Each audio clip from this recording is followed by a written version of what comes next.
এটা বঙ্গবন্ধুর পরিবার, ছবিটা 7 ফিট লম্বা। আর এটা লিওনার্দো দা ভিঞ্চির মোনালিসা, এটা সবাই জানি আমরা।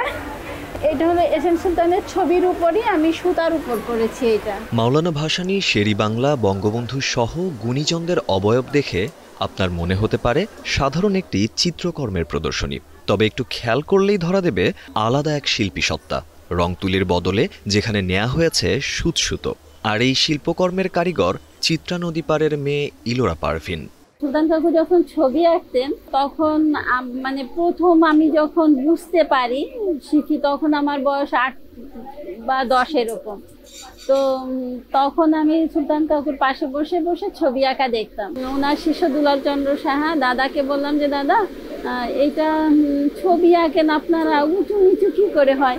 তা বললো তোমার এত আগ্রহ, তাহলে একটা কাজ করো, তুমি যে সেলাই করো তুমি এটা সুতা দিয়ে করো।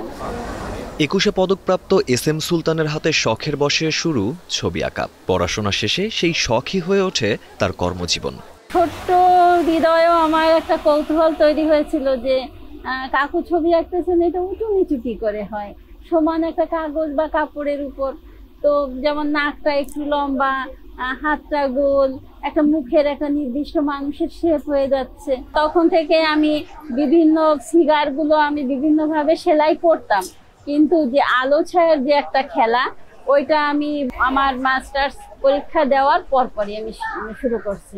আমার আগ্রহ এত ছিল যে আমি 15-20 বছর শুধু এইটা আমি পুরোদমে আমি সাধনা করছি।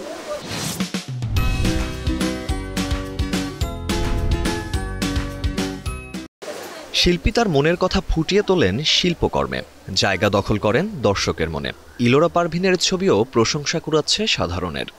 এত নিখুঁত ওনার যে ছবিগুলো উনি করেছেন, যে আমাদের বিশিষ্ট বাংলাদেশের জন্মকাল থেকে যে লিডার বা বাংলাদেশের ব্রিটিশ আমল থেকে যে লিডাররা আছেন এখানে, ওনাদের ছবিগুলো ওনার স্টলের ভিতরে আছেন এবং আমাকে খুব এম্পাসাইজ করছে ওইটাই বেশি। এটা আসলে ওনার নিজের হাতের নকশি কাজ।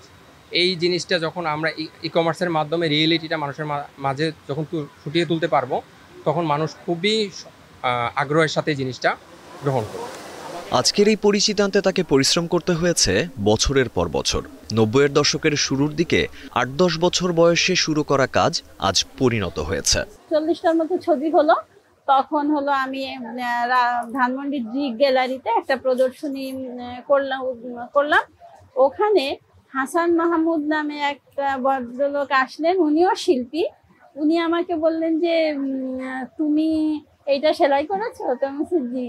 তো বললো কি যে তুমি যে কি করে ফেলেছো তুমি জানো না, তুমি শাহাবুদ্দিন ভাইয়ের কাছে যাবা।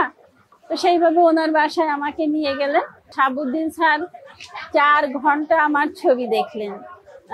দেখে উনি বললেন যে তোমার কাজ অনেক সুন্দর, তুমি বিক্রি করো? তো আমি স্যার বিক্রি করি না। তো বলছে বিক্রি করা শুরু করে দাও।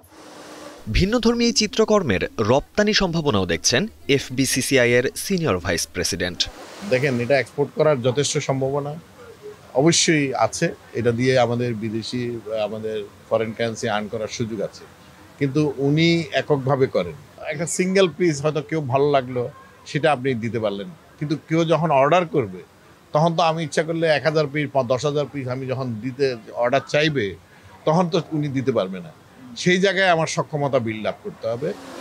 সূচের শৈল্পিকতায় কাপড়ে একটি পোর্ট্রেট তৈরি করতে তার সময় লাগে প্রায় 1 মাসের মতো। বিক্রিও হয় বেশ ভালো দামে।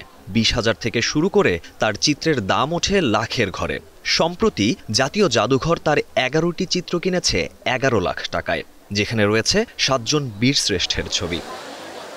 মনের মাঝে স্বপ্ন বুনতে ভালোবাসেন সবাই, তবে ইলোরা পারভিন তার স্বপ্ন বুনেছেন কাপড়ে, সুতো দিয়ে।